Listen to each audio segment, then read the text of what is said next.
Boredom is your brain's check engine light, and you got to stop ignoring it. I got a DM, actually a long one from somebody, and he was struggling with, after he gets his work done, he's typically bored like everybody else, but he doesn't have anything planned throughout the day, what he should do afterwards. And then that's when kind of the bad behavior starts to come up. The things he's used to, like fast food, binge eating, he used to have a problem with, like video games or adult entertainment. It's a big one. And he's kind of combating all these bad habits. The problem is when you get rid of a bad habit, a lot of people typically don't replace it with something else, another good habit that you could become addicted to. So it starts off like this.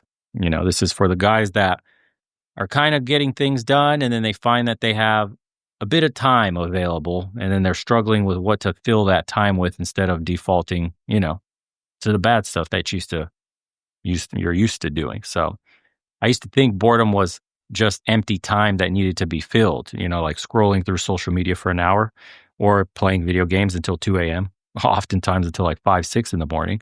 Or you watch Netflix shows, binging shit that you don't even actually like, right? Or like I mentioned earlier, ordering a lot of bad food just because you're bored and you need something to do, and food feels good, it's quick, right? Or some people have like a shopping problem with Amazon.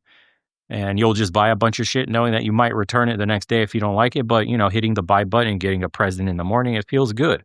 And all of that feels like a normal way to pass time in the world today, whether it's like entertainment, relaxing, unwinding after the long day. But really, it's just like a medication, right? It's you medicating for a problem that you don't want to acknowledge.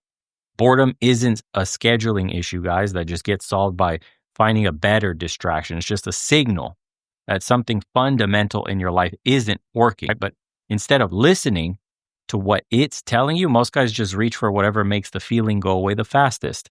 Hence all those vices. Those are the quickest ones that come up. And that's how you end up with potentially expensive habits that don't actually improve anything. And here's what boredom actually signals, right? Like on a fundamental level, your brain is understimulated because your life lacks either what? Direction, challenge, or meaning. See, you're not growing, you're not learning, or working toward anything that actually gets you excited. And this is the stuff we talked about with psychocybernetics back in the day. Like you need to find a challenge that actually excites you, that gets you up in the morning. And facing this reality is really uncomfortable for a lot of people. It means that you have to admit that your job might be wrong for you, or that you've been coasting it your entire life, or maybe in this moment, or that you don't actually know what you want, right? It's much easier to just find something to occupy your mind until the feeling passes. So then you'll develop reflexes, right? Think about like the phone feels heavy in your pocket when you're sitting alone. Yes. Yeah. Check that one off. Instagram. Sunday afternoon, dude, will stretch ahead with no plans. Fire up the gaming console. Shit like that. You can't sleep because your mind's restless. Well, scroll Reddit until your eyes hurt. TikTok till, you hit that legendary meme reel pool. You get a little giggle and that's good enough. But each time you do things like this, you train yourself to avoid the discomfort instead of investigating what's causing it. So you're treating a symptom you're treating the symptom while the actual problem gets worse. We're not hitting the underlying condition. And you watch how this plays out in real life. For example, you'll finish work and immediately reach for your phone because the transition from structured time to unstructured time, it feels uncomfortable. The scrolling gives you a temporary stimulation, but you end up feeling like shit afterwards. You just look down, oh my God, 30 minutes, 1 hour just disappeared. You're more scattered, you're less satisfied, and you're wondering where your evening just went. And then weekends arrive and you have no real plans. So then what do? You'll default to whatever provides instant gratification. For men, it's, gaming, streaming, ordering fucking takeout. For the women, maybe you say online shopping, right? Monday rolls around and you feel like you just wasted 2 days. Your entire weekend's gone, but you can't pinpoint exactly what you should have done instead. So you're lying in bed and your mind starts wandering to bigger questions about your life, whether you're on the right path, right? Whether you're wasting your potential, whether you're actually happy. Instead of sitting with these thoughts, you grab your phone and you'll distract yourself until you sleep. Rinse and repeat as the decades roll on by. And each of these moments is your brain telling you something important. But the temporary relief of distraction feels way better than the temporary discomfort of listening. And how many guys go through this day in and day out? A lot of us do. That's the uncomfortable truth. And look, the problem with vices, right, to solve boredom is that they create this feedback loop. The more you avoid the underlying issue, the more bored and restless you actually become. And the more bored you become, the more you need increasingly stimulating distractions to feel anything at all. Instagram stops being enough, so you move over to TikTok, right? Casual gaming stops being enough, so you start playing for hours at a time. Maybe get competitive, try to go to tournaments, right? Or streaming yourself playing. Watching one show stops being enough. So now you binge entire seasons. Oh, this show has 7 seasons already. Guess I'll start it. And people literally do this. They'll start a new show that has like 7 seasons. They'll go, cool, this will keep me busy for a while. The small things stop being enough. So then you start to make these bigger purchases that you can't afford, right? You're not actually enjoying these activities more. You're just needing more of them to achieve the same numbing effect. It's like a fat person, right, that grabs a Kit Kat. In the very beginning, when you started eating the Kit Kats, they felt really good. One pack of Kit Kats was enough, dude. And then you needed a couple. And now you go buy that whole sleeve of Kit Kats that's got like fucking 30 packs in there. And you binge on a whole sleeve of Kit Kats now to just have the same hit you did from one piece that you broke off, right? Listen. So meanwhile, right, the real problem, because you're not going to enjoy any of these activities, the real problem is that your life lacks challenge, growth, or purpose, and it remains unaddressed. And it gets worse because you're spending time and energy on things that move you further away from what you actually need. That's causing you a low state of anxiety. You know you shouldn't be doing this and that you're wasting time. The anxiety grows. You go back in the feedback loop. You're bored again, anxious again, consuming again, right? This boredom that you have is trying to tell you that you need more, a different kind of challenge in your life. Your brain evolved to solve problems, guys. We know it's a machine. Learn some skills, work towards goals. That's what your brain likes to do. When those elements are missing, it starts looking for stimulation anywhere it can find it. And the solution isn't just a better form of entertainment. It's giving your brain the kind of work it's designed for. For example, learning skills requires focus and practice, right? Working on a project that matters to you it's like one of the best feelings in the world. It's so rewarding. Or for example, like setting goals that require consistent effort over time and hitting each little check mark along the way, or engaging with ideas that challenge your thinking. You got to build something that didn't exist before in your life. Because when your life contains enough genuine challenge and growth, that boredom thing becomes really rare. You actually are on the opposite end. You don't even have enough time for the things you want to do. Not because every moment is exciting, right? But because the quiet moments feel like rest rather than emptiness. And that's the goal where you're trying to go. Most guys will resist is because they've convinced themselves that challenge will equal something like stress and relaxation equals mindless consumption. But there's a huge difference between stress of doing something difficult and the anxiety of avoiding what you know you should be doing. Because real relaxation comes after genuine effort, guys. Real satisfaction is from progress, not consuming shit all day. Entertainment or feeling like entertained, it comes from engaging with something meaningful, not just filling time with slop from Netflix. So when you start addressing the boredom by adding these kinds of challenges instead of distracting yourself, everything in your life will start to change. You won't need this constant stimulation because your baseline satisfaction increases. You know, you'll stop like reaching for your phone every few minutes because your mind is actually engaged with something worthwhile. There's something you're constantly thinking about. There's a goal that you have. There's a new place you're trying to go to, a new thing you're trying to achieve. You don't need to be distracted anymore with, I wonder, I got a couple of minutes here where I sit around. First thing I do is just reach in my pocket and I wonder what's going on Instagram.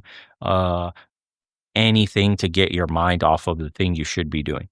And the hard part is, these don't disappear immediately, but they do start waning, right? They lose their grip on you.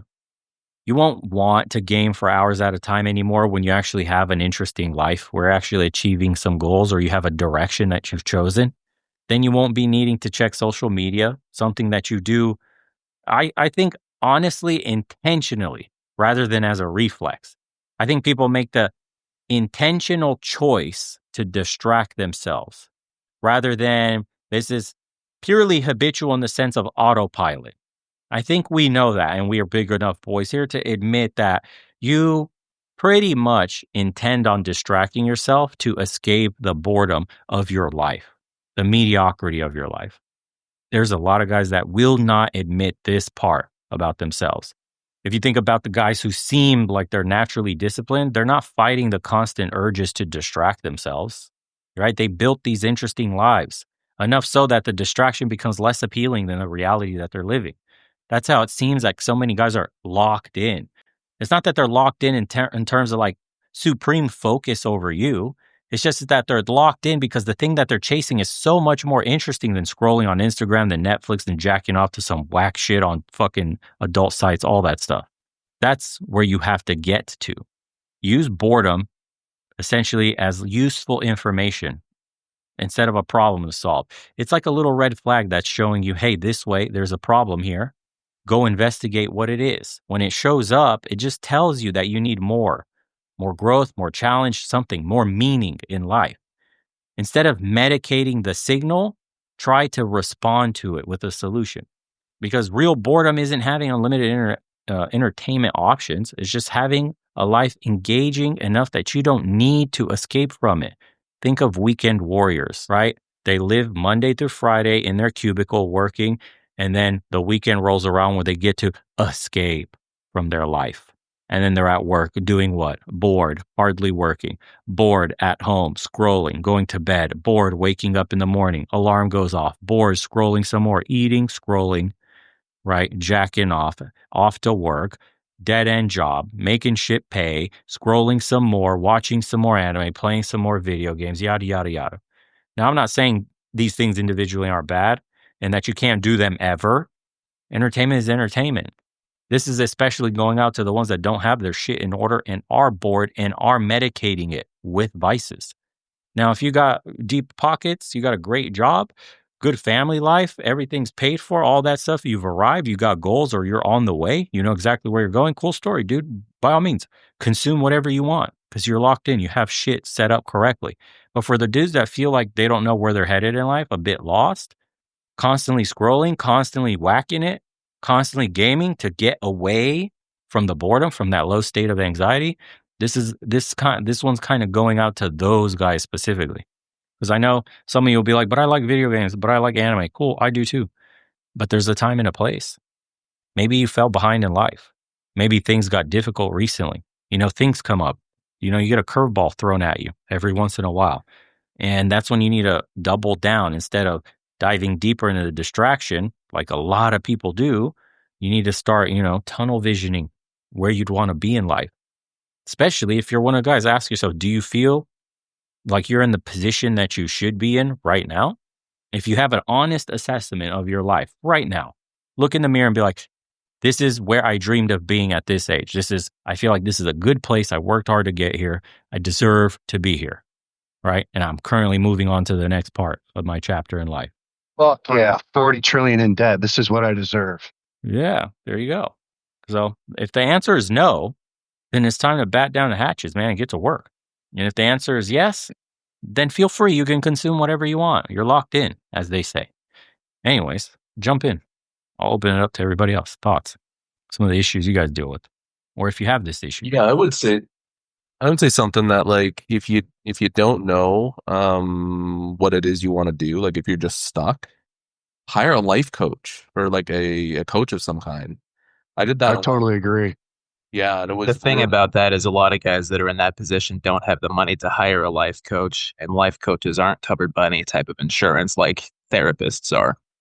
Yeah, Brian, if you do a but for everything in life, then you'll literally go to nowhere and be a homeless person. Like, you could look for an excuse for everything. There are people that can afford life coaches, and that's what he's saying it applies to.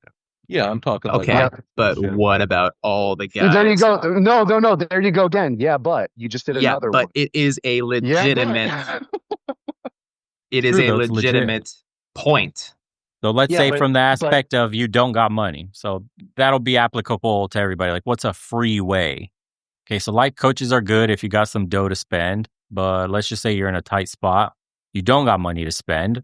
You're in one of these shitty jobs that are low wage, or you're just running tight on bills, lifestyle creep, inflation, all that If stuff. you got if you got no money to spend, then your number one job is to start bringing in revenue immediately so that you can save up for a life coach. And how you gonna do that? Get a fucking job. Oh man. Okay. I'd say use Chat GPT, honestly. Like that could be a good Oh middle yeah, that ground. could If be you a know what I mean. life coach. No, if you don't have money for a life coach, like find a way to make more money. Like that's not I'm not like waving my magic wand. I mean that's what you got to That do. kind of sounds like what you're doing when you say, yeah, just get a job. Sounds a bit boomerish. No, you're not gonna lie. Well, pull- people do get employed every single day in this country. That is true. I think it's to pull yourself up by your bootstraps. It seems like that, but I understand what you're saying. Yeah. Oh, I didn't say like, oh, like you can become a millionaire like boomers implied. I'm meaning if you're dead broke and you need like, $500, like do odd job, like fucking get some money. Dude, for the longest time, I couldn't even find a restaurant job. And I finally fucking found one after like a year of applying to probably at this point thousands of places. Well, congrats, by the way. Yeah, I mean, And I I think the wasn't applying ChatGPT to just nice, cushy jobs. I was applying to shit ass jobs. Congratulations, Brian. Yeah, the You just literally ChatGPT. proved you just proved too. my point. And I that would you even need to apply. You need to do a lot of applications to get a job. Like that doesn't prove me wrong at all. Like okay, so you have to do more than 5 or 10 or hundreds. Well, then, I mean, how many phone calls can you make in a day? Yeah. And in that long ass time, again, for me, part of the time I was working and it wasn't paying enough for me to even survive. And while I was working, I was applying to places trying to find anything better because I realized that the job lied to me about how much I'd be making and I was falling fast into a deep hole. And from the time I started, when I first realized that the info they gave me was bullshit, up until now when I finally got this job, and the only reason they gave it to me was because I, over the course of months, swung by in person several times, checking in on things like, anybody get fired yet? Anybody quit yet? Yeah. It took What a was your- long ass time, what- and in that long Backup. ass What was your time, what was your I what was your back wanted what was your back to work what on was your myself. backup? Hold what on, was- dude. Hold the And fuck on, because first the plan shit that you're failed. spewing out is just bullshit. What was your backup plan if your first plan failed? What do you mean? If this job that was going to lie was going to fall through, what was your backup plan? Pack up my shit and head back up north. But I wasn't ready to give up yet. No, I mean for like employment. The backup plan was the restaurant industry, and I had no idea that that too would be next to impossible to get, because even just a handful of years ago, if you wanted a job as a server or bartender somewhere, it was pretty damn easy to get. You would get one pretty quickly, especially if you had previous experience. Nowadays is like next to impossible. I could see that. At least it feels that way. It seems that way. And my guess is partially because a lot of people are getting replaced by AI, I was gonna or go there. in that industry, a lot of illegals, and the people who are getting replaced or can't find a job with the degree that they got or whatever, they're defaulting back to what they were doing before, which in a lot of cases was the service industry, the restaurant industry, and so it is overly saturated, and people aren't wanting to hire as much, even though they're posting the jobs, acting like they're hiring, because they're trying to cut as many corners as possible to save money because everything's so fucking expensive. That So makes my sense. backup plan, I thought, would be a good backup plan, and well, I was wrong. Oh yeah, and Paramount, and after the Paramount and Skydance merge, Paramount is like cutting like thousands of employees just to save $2 billion. Yeah, I think the only point that going- I was making was that in a long ass time of trying to find anything, is time that I was hungry to work on myself, and I did my best. But something like a life coach would have helped out a lot. And I know I'm not the only one going through that shit. And when you're in that position, you are quite literally not in any position to get a life coach or anything like a life coach, Mm-hmm. and you are trying to find a job, you are trying to find, or maybe you even are working and it's still not enough to even pay the basic bills and rent, and you're trying to find a better job, and that's taking forever. And it's like, I don't know, you just made it sound like get a job, and it'll solve everything. And it's like, people are trying, and even when they do get one, it usually still isn't enough. And all that time, those people, maybe not all of them, but I would be one of the ones who have been hungry to work on myself and level up. And it feels like I just keep getting kicked while I'm down, even while I'm putting in tremendous effort to get myself out of the situation. Define tremendous effort. How many applications did you submit every day for how long? Some days it was like 20, maybe 30. Some days it was closer to 10. It depended on the day. For how many It days? depended on how defeated I felt. For how many days or how many months? Dude, I said literally a year. Yeah, job market is actually shit, like horrendous, way worse than they're leading on. Well, that's the problem with sometimes with the quote unquote boomer mindset of like finding a job. Which, by the way, I would agree with Kerrigan on like yeah, you gotta do your shit, you gotta get a job. But at the same time, the economy right now is so fucked that people are putting out thousands of applications and getting nothing back, or they're just being ghosted by jobs after like 2 or 3 interviews. And then at that point, like, what are you supposed to do? Because you're out there, you're trying.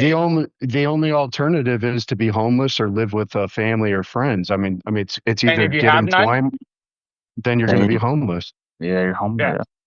Yeah. Which is what I currently am right now. Well, my problem is that the jobs are so, how do I say, like a lot of them don't pay living wages. Like you got to work 2, 3 overtime, 60 hours, sometimes, more than that. Just to have, some overhead for yourself. And then if you have like a medical emergency or something else comes up, then it's kind of like at that point, you're kind of screwed. You know, you're always on the edge. You're always on the edge of life all the time.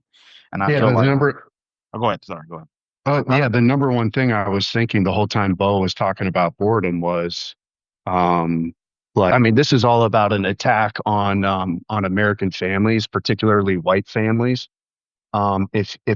If individuals are gainfully employed and they're making great money, then, people are going to get the marriage rates are going to increase, and the birth rate is going to increase, and people aren't going to be bored if they've got their loving wife and their beautiful kids at home waiting for them to be occupied and simulated with. Like the whole conversation about video games, porn, anime, it's like, our currency is under attack. We can't afford to have families, and that's what took up the original part of the topic was like, what do you do when you get your work done? You get bored. So what happens? Do you stay motivated? Do you stay disciplined? Well, it's like you really shouldn't have to stay motivated or disciplined when you get done with work. You should have your whole family who loves you waiting for you at home to play games with, to have meaningful conversations with. That's the antidote to boredom is family, and people can't afford even, So yeah, but okay, so totally in agreement there. Okay, and, but that's like cart before the horse in a sense, because we can't afford to have families. Speaking as, let's just say, average men. So we know the ideal is you should be able to support a family on one income. You should have a wife, couple kids, get off of work, come home, spend time with family. Like, yeah, we know that's what it's supposed to look like. A lot of us were brought up in that kind of environment. But when you're starting off today, that's been the environment. That's been the environment for all of human history. What was? Oh, the nuclear family, the intact extended families. Is that what you're saying? Yeah, that has been. Yeah, right. But today it's not. Today it's not. That's the point. That's why people are struggling more than they actually should. Because today, I drop you in at 20 years old with no skills. Good luck going to school because you're going to get an extreme amount of debt. Good luck finding a job because there's downward pressure on wages from a bunch of white collars that are about to get replaced by AI by the tens of thousands, hundreds of thousands. So just like Brian was saying, everybody's going to revert back to doing what they used to do or what they knew or what's easy to get into. But that's not going to be easy to get into because everybody's going to look for a server job. Restaurants aren't making a ton of money because Americans aren't spending a lot going out anymore, right? It's too expensive. The inflation, all that. So everybody's tightening up their belts. Wallets are getting thin. Nobody's job feels safe anymore, right? Mortgages are already high. Rent is already high as fuck. Everybody's getting squeezed. So in this market, what do? Well, the natural inclination is you cope, right? Boredom is one of them. You're bored because you have nothing to do because you can't even afford to do anything. But also, if you even have a job, because there's a lot of unemployed men these days, you're going to go to the video games because they're cheap. Adult entertainment because it's free, right? Anime, it's free. You can torrent shit. A lot of that stuff is just free. So you have free, cheap entertainment and voila.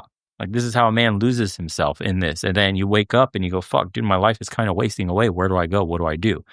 Well, what's your option? You go in debt in school, or, and especially go on a campus that hates you. So this is what's fucked up. It's hyper feminist on all college campuses, super anti-male. But then you get a degree that might not exist by the time you graduate because AI. And then you're left with what, dude? More boredom, more debt now. And for what jobs? Fighting for the scraps? Because all those guys that are working those like entry level or the white collars, mid-level management and down, they're fucked. They're going to get fired within the next 5 years.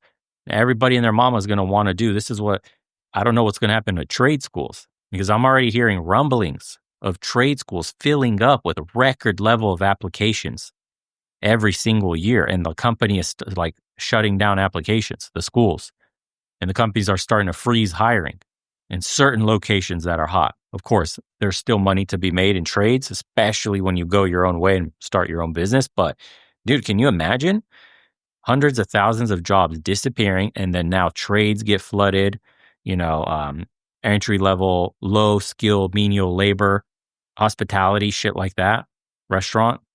Can you imagine? We're all fighting for the worst jobs imaginable soon. And if you're in the thick of it right now, for you, it feels almost like completely hopeless. Because look, dude, the job market, I only hear this from other guys that I talk to, especially. But when I was in college, getting a job at a restaurant was kind of like last resort automatic. Dude, you just apply to a couple of restaurants, you're going to get hired. They were always looking. Business was booming. People were spending money. This was in 2013, 14, I want to say. Yeah, like 2013. So everything was fine then. But today, it's hard to get any job. Ghost jobs are everywhere. A lot of applications are bullshit. So yeah, you could end up after applying fucking 1,000 times. And this happens to people with good college degrees too. They got their masters. Some people got PhDs. Those are a little more specialized, so it's hard to get hired in those. But just imagine you get a bachelor's degree or a master's degree. They used to guarantee you work. Now you're knocking down 1,000 applications on Indeed, and you get 5 fucking robots that accept you, 3 decline you, 1 call, and then no call back. So it's like, what the fuck? I get the difficulty, but at the same time, I think there is room for a conversation. Well, if you're feeling pinched, how do you do this the free way? Because increasingly we have less money. So we need to have an alternative for people that don't have extra money to blow on shit. Because it's easy to say, well, just get a fucking job. Well, cool story, bro. A boomer can look at you and just go buy a fucking house, stupid. I got 6. It just feels detached. No, because we've always had to. You always got to find a way to make money, though, right? Oh, but I could say the same shit, bro. What do you mean you haven't gone overseas and gotten a wife yet? What are you doing? You're dicking around, hand in your dick. Like, what's going on here? You wasting time? You should have had your ticket yesterday. I'm going in a couple of months. Oh, fuck, that's too slow, bro. Got my passport ready. Should have left yesterday. What's taking so long? Time wasted. You see, well, I built a business. I built a business in the last month since I joined the group, so I got something to show for it. Well, hey, that's great. Faster. Well, I mean, congratulations too. Yeah, but you see, you could be a dick about anything, is what I'm saying. But seriously, congrats though. Hope we have a great time. I don't mean to get a fucking job as a dick. I mean like do whatever you have to just to survive, because I want everyone in here to win. Yeah, but we don't. But see, that's the problem, is that we don't want to just survive. We want to thrive, and it seems like it's getting harder and harder to actually like even get your foot in the door, so you can start, thriving, and start building that dream like you want. You know what I mean? That's the biggest problem, is that a lot of my friends, You know, Well, if you want to thrive, you got to take massive action. yeah, but it's like, I mean, that is true. That's And also a like I general said, boilerplate statement. Yeah, I don't like the general. Like, just take massive action, bro. Cool. We got to. We're looking for some I've heard that solutions. before. So actions Like, are take then. I mean, that's just like Okay. what's his name? Okay. That everybody's getting Okay. mad with the financial advisor. What's his name Dave again? I forgot Ramsey, the Dave boomer. Ramsey. Yeah, Dave the Ramsey. boomer, Everybody's yeah. getting mad at him. He has his little baby step program. I mean, it's good. I mean, if you take what he's saying and you apply it into your life, you will, be in a better financial position. Sure, And if he's you're like, making invest in $250,000 IRA already. and all stuff like that. I'm like, dude, Yeah. most people don't even have enough money to wipe their ass with. You know what I mean? Like it's kind of Americans have hard to tell $400. somebody to stop. Yeah, to stop Like buying coffee if you and have stuff like that. if you know you're excessively spending and you need to bring it back, then yeah, Dave Ramsey is 100% for you. Yep. But when you're like when you're paying every bill and every dollar is accounted for, you're like, there's no waste, and I can't get any extra money, other than maybe getting an extra job or side hustle, whatever. Yeah. That's when it stops kind of working. Yeah, because when I was at And- Walmart, I mean, the people that had been there 20 years, 22 years, they were like, yeah, when I first got here, I was able to buy my house. I worked at Walmart for 5, 8 years, able to buy a home. I'm like, well, damn, and they're like, yeah, the base pay is like $17, $18 an hour. You can barely afford an apartment here in South Jersey with that. Rent is like $1,500 on average, and then if you go up to North Jersey, it goes to $2,000 up to $3,000. And it's like you're at that point, you're basically rooming with other friends and other people. If you want to be, in the mix in the city, you have to live with other people. Even in Newark, the shithole in Newark, it's super expensive to live there too. So it's like $1,500 for an apartment sounds amazing. Yeah, I mean, it's nice. I mean, some of the apartments are really nice, but it's just like everything is just so expensive. It's like I have to work 2 jobs, overtime in my main job, just to, afford all the bills, everything. You want to get a new car. I'm like, okay, my old car broke down. Let me go and find a new vehicle. Even used cars are like 15, 10, 15, $20,000. And it's like I can't afford that. Yeah, and then after the second or third job that you worked for the day, you're tired. what time do you have left to devote to any of your passions? Literally nothing. I have any of your other goals. No time. I have no time. Or that's the time with a life coach. When are you going to have time for that? Let alone afford it. Yeah, I was listening to a podcast, and I had made and I was like, this guy, like the guy I kind of listen to every once in a while, I was like, this guy's super intelligent, but he forgets, like, if I'm working 60, 70-hour weeks and making, like, I can make 100K, right? But if I'm doing that, but then I don't have anything, barely have time to go to the gym, don't really have time to date, don't really have time to do anything else, then what? Yeah, then what what's the fuck point? is the point? Yeah, because now I'm working just to work, but then and some of my money I try to use to help others to get them like out of situations. Some close friends of mine, but even then I cut them off because they're like, no, I just need help, and I'm like, well, you're not doing enough, bro. And so like at that point, and then the government and the state wants like 35K of my 100K. Like what the fuck is going on here? Gotta grab those fucking bootstraps, bro. Like, yeah, you gotta pull yourself up. You gotta get to work. I'm like, massive action, big dog. You take what they're Stop eating those avocado toasts. Stop going and getting those coffees. Right, but what would you guys say to the people that are winning even nowadays? Would you say that they're wrong? No. Everything is dependent on, like, everybody's life is different, so everyone is in different circumstances. So well, don't speak to generalizations. I asked a straightforward question. There are people who have winning strategies who are doing really well right now. So what do you say about their scenario, that you couldn't figure out how to repeat that? Well, once again, like I said, a lot of those people that we're talking about today, they already have their businesses booming. They were working on it quite some time ago. Like Kerrigan, when did you first start working on elevating your business? How long ago was it? Yeah. What's your point?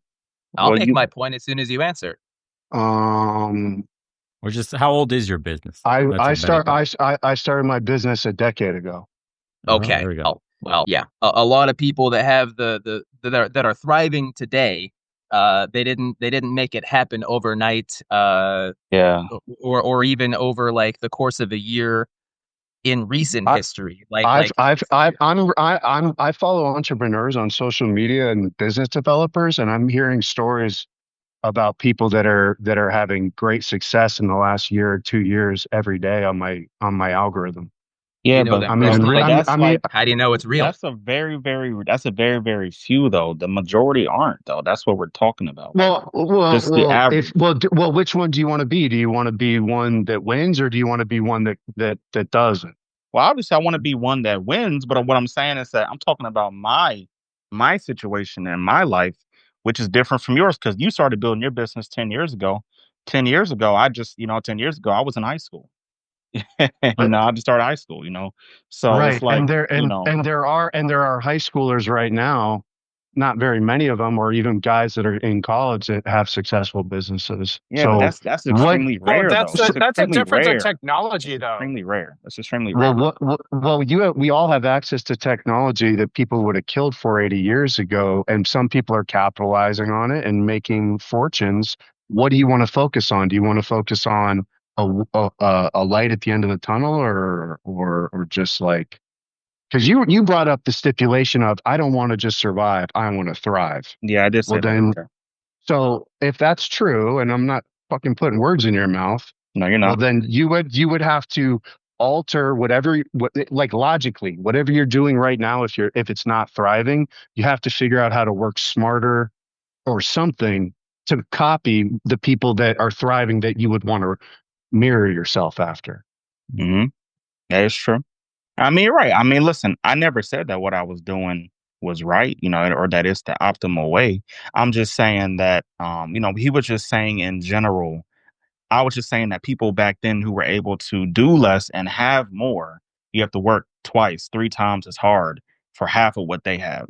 You know what I'm saying? Back then, in the same stage of life. But guess what? Okay, under that same premise, if we follow that logic, Mhm. people 10 years ago didn't have 10 times the power of technology that we have today. In fact, technology is growing exponentially, which means you might have more of an advantage. Yeah, but if financial disparity is also exponentially Worse too. Yeah. increasing, then Yeah. it's only going to help so much. Yeah. Mhm. Technology can only offset. It can still Then help you for can't so sure, much. but it's only going to help so much if financial disparity also just keeps skyrocketing. Yeah. I agree. Yeah. Now, the other thing that you brought up, some of the guys that some of the entrepreneurs that are, maybe they're undertaking a new venture and they're already making a killing, and they all made it happen relatively recently, even during these difficult times. I don't doubt that that's happening, and good for them, and good for you with your business. That's fucking awesome. The you know, I'm willing to bet that those people, at least most of them, probably already had a good head on their shoulders. Maybe had some good mentors or people to look up to or learn from. And it kind of goes back to the whole life coach thing and not having access to anything like that because you can't afford it. How are you going to be YouTube, able to make that work? YouTube. I think you Okay. guys have. So And check this out. If I could jump in here, the truth is like somewhere in the middle here. So I think it's like Kerrigan has a point where, you say some shit like massive action or like a little gem he dropped was all I watch is entrepreneurship and business videos and guys winning. And there's something to be said about placing yourself in that sphere mentally. And that's all you consume is winners winning and how they're winning. And then you try to apply that, distill a little bit of it down to your life so you can start succeeding. So being in that space rubs off on you. It's true. Also, on the absolutely. other side, it is a lot more difficult than it used to be. You have to work 5 times harder to get 2 times less than what your grandparents used to do. And you do need to be, if anything, more educated, more skilled, more everything to get to a basic level of feeling like you're floating. And then you can start saving. true. I Yeah. agree. So, And when it comes to watching all those Go successful ahead. people, I do have a question. Mm-hmm. The other challenging thing is there's so many people that are faking it or full of shit about how they got to where they are. So how do you filter through the 90% of steaming horse shit to get to the few that are legit and earnest? Because that's always That's a been good something question. that I've found very daunting. That's a great question. I'm glad you asked. The same way that we're using discernment, like Bo is thinking with a lot of discerning, um, you know, viewpoints on our conversation right now. And, it's called trust, but verify. Like you can say you got onto a certain web developer, e-commerce developers group chat that was for free. What if you sent a private DM to one of his students and asked, "Hey, can I get on a call with you? I just got some quick questions. It'll be 10 minutes, yada, yada." And then you go through and you verify oh, hey, buddy, did you take the course that this guy were in his group chat? How did it work for you? What was your revenue? What was the timeline that you made the money? What was the investment? What was the ROI? What were the regulations you had to go through, if any? You can network and reach out to people like through LinkedIn, through all the social media, and you can. I mean, people are. We should spot a lot of fake shit, right? I mean, I'm like, shit doesn't. It's hard to get stuff by you, Brian. Like you've got a sharp eye for that shit. I'm sure you know what to look for. Mm-hmm.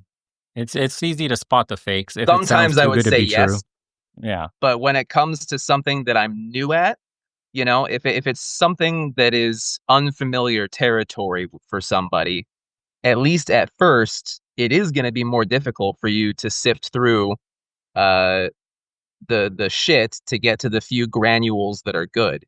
If it's unknown territory for you, something that you're not very familiar with whatsoever, you're not going to have as strong of a grasp on what's legit and what's bullshit. That's also true. Yeah, there's always going to be some amount of risk, but the more due diligence you do on the subject matter, the lower the risk profile. Mm-hmm. Yeah. I think there's Like I guess you could call like this a gold bit mining. black pill. Like, think of this though. Not everybody has the skill to make shit happen. So we're not all born equal in terms of our abilities. This is like one of the brutal parts of the reality of our condition here is that as things get harder and you need more skills and higher IQ and maybe more connections and a little bit of luck and whatever else, right? There is a level of skill. Like, the kids say skill issue is a skill issue. If you can't make money today, it's a skill issue. Because they get that shit from video games when they get, triple kills or whatever, headshots and all that shit, skill issue when you complain.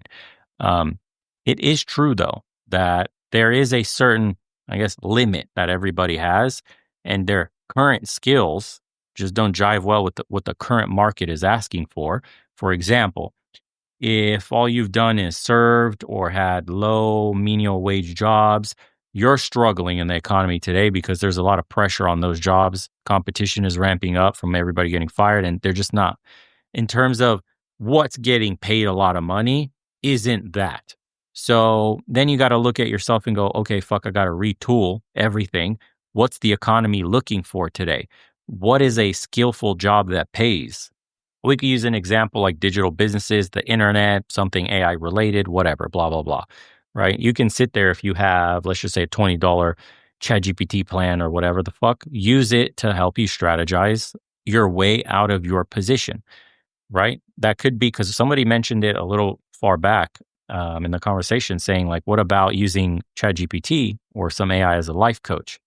Well, that's an extremely powerful tool for only $20 that literally can act as your life coach, your business development specialist, your mentor, your psychiatrist, your fucking, a social media team, everything. It can do everything you need it to do. So for $20. Now, and how much better is it going to be in 2 years from today? Jesus. Exactly. And it's already better than most specialists in those positions anyways. So you can feed it almost anything. It can analyze anything, it can answer all your questions at a high PhD level. So it's like, if you're sitting on that thing today, this like magical assistant in your pocket, why not use that? It's only $20 a month and it can change your life. When I say AI can change your life, that's what I'm talking about, because it's not just asking it questions and using it to tell you the meaning of life and whatever other shit people use it for, the very basics, like help me find this product online or whatever. No, it's like, why don't you feed it some real fucking information? Like, here's my life situation. I need help on how to get out of debt. Don't bullshit me and be a sycophant or whatever, sycophant. Don't tell me stupid, weird strategies that don't actually work. Do research on the economy today and what jobs demand of people and where we're headed, and like start iterating on an idea and say and tell it your problems. Why I have an issue with this, I have da. And then you can work your way. It's like having 10 people. You just have to ask the right questions and be real with your situation, because the effort you put in will be the effort you get out. Yeah. And if you don't like what it gives you either, it's an iterative process, right? Like, yes, if you tell it about yourself and what you want to do, and then it gives you some results and you're like, none of these really jive with me. What about something more like this? It iterates and it'll update it. You know what I mean? It's an ongoing dialogue. So that's just one of the most powerful tools that we have available with fairly cheap access, $20 a month. A lot of people can spare. And I think that's one of the strategies. If I were to give people today a real powerful example, instead of like, we say massive action. It's funny because it's also true, but also super vague. But like massive action can fall into utilizing AI to escape your situation. So in a weird way, dude, it's all true. It's all half true. It's like, yeah, bro, take massive action. Yeah, bro, the market sucks. Yeah, bro, you have this super assistant in your pocket. Yeah, if you really wanted it bad enough, you would have fucking made it happen. Like, yeah, the answers are in your pocket if you just ask the right questions. Yes, if you put in more time, blah, blah, blah, blah, blah. They're all half true in a sense. You just have to wrap it all in a neat bow and make something happen out of all that shit, because the opportunity is in front of you, although the market is shit. Like, nobody's had AI like this in their pocket to help them. That's just one opportunity of many. Now that, for example, you go apply for 1 billion jobs like Brian did, you finally land one. Okay, it's enough to pay the bills. If you have something left over, that's great. That's a cherry on top. But, get another job. Or if you can't and you're working, for example, let's just say this full-time serving, if you can get that many hours and tips are decent and the place is bustling and you seem to have your head above water for a minute, like now is the time to grind hard as fuck into iterating with ChatGPT. For example, let's just say in Brian's situation, if his head is above water in a hypothetical, like, dude, now is the time, for example, YouTube videos. He's already acted before. He's a good looking cat, young, well-spoken. It's like, it's all there, ready to rock. So in his situation, like that would be a path forward. And you would use, let's just say an example, ChatGPT to map out a framework on how to move forward with the situation you're in. That's like how I would give an example to somebody today, because you wouldn't even need to pay for a life coach, really. What you would really need to do is develop a plan. And there's no better planner than like an AI chatbot today, which is so fucking weird. This didn't exist just a few years ago, but now it does. And it's such a powerful tool that's underutilized. I mean, people think they know how powerful it is, but this thing dominates my life, dude. I use it for absolutely everything, all business decisions, everything. If whatever I need, I use it right away. I don't even use Google search for basic things anymore. I just had the problem with the microphone right now before starting the call. I asked fucking Grok how to fix it. Exactly what my problem was. He found it. Boom, fixed. I could have spent hours trying to fucking find this little bug in my computer. Yeah, it's that simple.